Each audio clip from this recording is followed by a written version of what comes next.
अस्सलाम वालेकुम मौजूद नादरीन, मैं हूं अली हसन अल अजीज मार्केटिंग बैरियर टाउन लाहौर से। मौजूद नादरीन, आज हम बात करने जा रहे हैं बैरियर टाउन का जो मोस्ट डिमांडिंग सेक्टर है और सबसे बड़ा सेक्टर कंसिडर किया जाता है, यानी सेक्टर एफ के रिलेटेड, जिसमें मैं आपको ब्रीफली अपडेट करूंगा कि इसकी लेटेस्ट प्राइसेस क्या चल रही हैं और इसके अलावा यहाँ पे किस हद तक डेवलपमेंट हो रही है और आप इसी एक जो सेक्टर के अंदर रहते हुए नियरेस्ट और इस सेक्टर में मौजूद कितनी अमेनिटीज़ और कौन कौन सी अमेनिटीज़ और फैसिलिटीज़ को आप अप्रोच कर सकते हैं।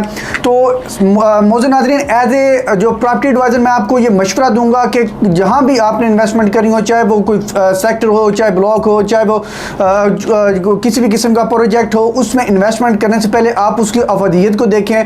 लेट्स सपोज हम एक ऐसे ब्लॉक में इन्वेस्टमेंट करते हैं जहां पे अभी 100 से 200 प्लॉट मौजूद होता है, उसकी जो प्राइसेस हैं और उसकी अवधियत डिफरेंट होगी रेदर देन अगर एक ऐसा ब्लॉक हो जहां पे हमारे पास स्पेसिफिक जो ऑप्शन है वो मौजूद होती हैं, जैसे कि 5-7 प्लॉट हों। तो जैसा कि आप ये जानते हैं कि जहाँ पे ज़्यादा हमारे पास ऑप्शंस होंगी वहाँ पे रेट्स कम होंगे और जहाँ पे जो पर्टिकुलर हमारे पास ऑप्शंस होगी वहाँ पे रेट्स डिफरेंट होंगे। तो इसके अलावा जैसा कि आपको मैं ये बताता चलूँ कि बैरियर टाउन का जितना भी आप कमर्शियल हब है, कमर्शियल जोन है, वो बैरियर टाउन का जो सेक्टर है उसकी तरफ मूव हो रहा है और जहाँ पे हमारा जो कमर्शियल एक्टिविटीज़ जितनी ज़्यादा होंगी वहाँ पर इसकी प्राइसेस भी उनको बूस्ट देखने को मिलेगा।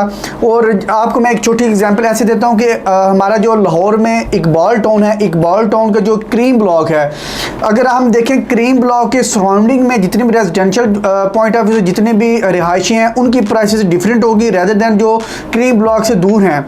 तो इसी तरह बैरियर टाउन का जो सेक्टर सी है, इसके सराउंडिंग में आप जितने भी जो ब्लॉक हैं वो देखें, उनमें प्राइसेस का और आपको रुझान देखने को मिलेगा। और इसी तरह जो सेक्टर एफ है वहाँ पे प्राइसेस डिफरेंट है। सिर्फ वजह ये है कि यहाँ पे इसे कमर्शियल हब सफर किया जाता है, कमर्शियल जोन से सफर किया जाता है। आप बैरियर टाउन की जितने भी जो कमर्शियल एक्टिविटीज़ हैं वो सेक्टर एफ में होने जा रही हैं। इवन हत्ता कि आपका जो बैरियर टाउन की मेन मैनेजमेंट ऑफिस वगैरह में है वो भी सेक्टर एफ में शिफ्ट हो रहे हैं। इसके अलावा आप जैसा कि वीडियो में भी देख सकते हैं कि यहाँ पे ना सिर्फ विंटरलैंड बल्कि बच्चों के जो पिकनिक पॉइंट भी हैं, यानी बैरियर कार्निवाल है, यानी आपको ना सिर्फ यहाँ पे बैंकिंग ब्रांचेज मिलेंगी बल्कि फास्ट फूड की जितनी भी फेमस चेन है वो भी यहाँ पे आपको मिलेगी। और सबसे बढ़कर आपके बड़े बड़े हाईएस्ट प्रोजेक्ट भी इसी सेक्टर में ही लॉन्च हो रहे हैं और अंडर कंस्ट्रक्शन भी हैं। इसके अलावा अगर मैं आपको ये बताऊं कि इसी सेक्टर के अंदर रहते हुए और इसी सेक्टर के सराउंडिंग में ऐसी अमेनिटी जहां आप इजीली वॉकिंग डिस्टेंस के ऊपर अप्रोच कर सकते हैं,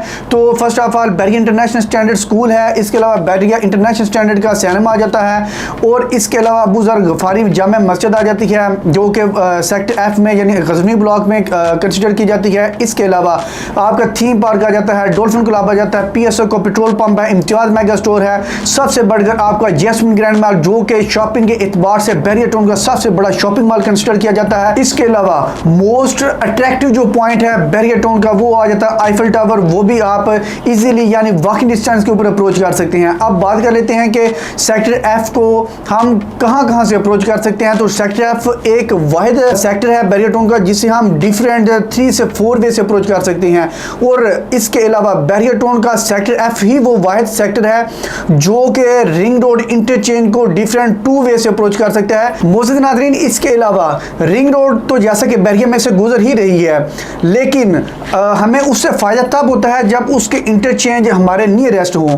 तो फर्स्ट ऑफ ऑल हम जीवीआर फेज 3 से उतरते ही रिंग रोड से यानी उतरते ही तौहीद ब्लॉक को सिर्फ 30 से 35 सेकंड की ड्राइव पे अप्रोच कर सकते हैं। इसके अलावा हम जो मुल्तान रोड इंटरचेंज है वहाँ से भी हम रिंग रोड को वाया सिकंदर ब्लॉक तकरीबन हम इजीली जो 1 से 1.5 मिनट की ड्राइव पे अप्रोच कर सकते हैं। इसके अलावा हम अगर देखा जाए तो बैरियर टाउन का जो सेक्टर है उसको वैसे हम कहाँ से अप्रोच कर सकते हैं, तो आप जाते उमरा से सुई गैस फेज 2 को क्रॉस करते हुए बैरियर टाउन को जो सेक्टर है उससे अप्रोच कर सकते हैं। इसके अलावा हमारा जो आ जाता है मेन बुलेवार्ड यानी आजम भट्टी एवेन्यू से आप तो सेक्टर एफ को अप्रोच कर सकते हैं। इसके अलावा जैसा कि मैंने आपको बताया कि किनार रोड से भी आप एनएफसी फेज 2 को क्रॉस करते हुए भी सिकंदर ब्लॉक से आप सेक्टर एफ को अप्रोच कर सकते हैं। इसके अलावा हमारा जो मेन बुलेवार्ड टिप्पू सुल्तान ब्लॉक को क्रॉस कर रहा है अनकरीब, जहां से दीवार रिमूव करके आपको जी और एच सेक्टर को भी अप्रोच कर सकते हैं। अब बात कर लेते हैं इसमें सेक्टर एफ में कितने ब्लॉक आ जाते हैं। तो इसमें तकरीबन 7 ब्लॉक हैं, जिसमें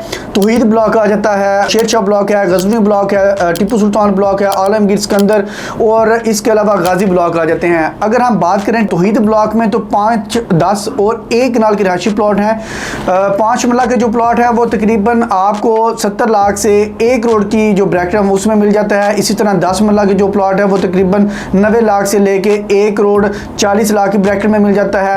यानी कि मिनिमम 90 लाख है और मैक्सिमम 1 करोड़ 40 लाख है। अगर 1 कनाल की बात की जाए तो मिनिमम आपको तकरीबन 2 करोड़ और मैक्सिमम 2.5 करोड़ की ब्रैकेट में मिल जाता है। इसी तरह शेर शाह ब्लॉक की बात की जाए मौजूद नाज़रीन, शेर शाह ब्लॉक एक ऐसा ब्लॉक है जो कि बैरियर टाउन के मोस्ट डिमांडिंग ब्लॉक और जिसकी बड़ी अफादियत समझी जाती है, वो भी शेर शाह ब्लॉक भी उसी में कंसिडर किया जाता है। और यहाँ पे भी आपको 5, 10 और 1 कनाल के रिहायशी प्लॉट दिए जा रहे हैं, जिसमें 5 मरला की जो प्राइस है वो तकरीबन 1 करोड़ से 1 करोड़ 30 लाख, 10 मरला की जो प्राइस है वो 1 करोड़ 50 से 1 करोड़ 75 और 1 कनाल की जो प्राइस है वो तकरीबन 2.5 करोड़ से 3 करोड़ की ब्रैकेट में है। और इसके अलावा हम बात कर लेते हैं गजनी ब्लॉक की। तो गजनी ब्लॉक एक ऐसा ब्लॉक है जहां पे आपको 10 मरला के बजाय बल्कि 11.25 मरला के प्लॉट दिए जा रहे हैं, जबकि इसमें मोस्ट एक अट्रैक्टिव पॉइंट यह है कि प्राइसेस उसकी 10 मरला की ही हैं। अगर बात की जाए इसकी डायमेंशन की तो 35/70 की यहाँ पे आपको डायमेंशन मिल रही है, जबकि आप जानते हैं कि 10 मरला की जो डायमेंशन होती है वो अमूमन 35/65 की होती है। यहाँ पे अगर प्राइस की बात की जाए तो 1 करोड़ 40 लाख से लेकर 1 करोड़ 75 लाख है। इसी तरह अगर हम बात करें टीपू सुल्तान ब्लॉक की तो यहाँ पे आपको टीपू सुल्तान एक्सटेंशन में 5 मरला है, जबकि टीपू सुल्तान ब्लॉक में 10 मरला और 1 कनाल के रिहायशी प्लॉट है। टीपू सुल्तान एक्सटेंशन में आपको जो 5 मरला है वो तकरीबन 70 लाख से 85 लाख, जबकि 10 मरला की जो प्लॉट है वो आपको तकरीबन 1 करोड़ से 1 करोड़ 15 लाख और 1 कनाल जो है वो तकरीबन 2.25 करोड़ माइनस प्लस। आप बात कर लेते हैं गाजी ब्लॉक, आलमगीर और सिकंदर। यहाँ पे आपको 10 मरला और 1 कनाल की जो प्राइसेस वो तकरीबन मिलती जुलती हैं, यानी आप कह सकते हैं तकरीबन 90 लाख से लेकर 1 करोड़ 50 लाख की ब्रैकेट तक आपको यहाँ पे 10 मरला का प्लॉट मिल सकता है। अगर 1 कनाल की बात की जाए तो तकरीबन आपको 2 करोड़ से स्टार्ट होता है और 2.5 करोड़ की ब्रैकेट में इजीली मिल जाता है। अब आलमगीर एक्सटेंशन में 5 मरला की एक पॉकेट भी है जो कि आपको तकरीबन 65 लाख से 75 लाख की ब्रैकेट में मिल जाता है। तो मौजूद नाज़रीन यही टाइम है बाय करने का। वीडियो काफ़ी कम्प्रीहेंसिव हो चुकी है, तो यहीं पे मैं अपनी वीडियो को एंड करता हूँ। अगर आप यहाँ पे अपनी कोई भी चीज़ बाय करना चाहते हैं या यहाँ किसी भी प्लॉट की असेसमेंट लेना चाह रहे हैं तो अभी ऑन स्क्रीन नंबर पर कॉन्टैक्ट कीजिए। Stay with us. अल्लाह हाफिज़।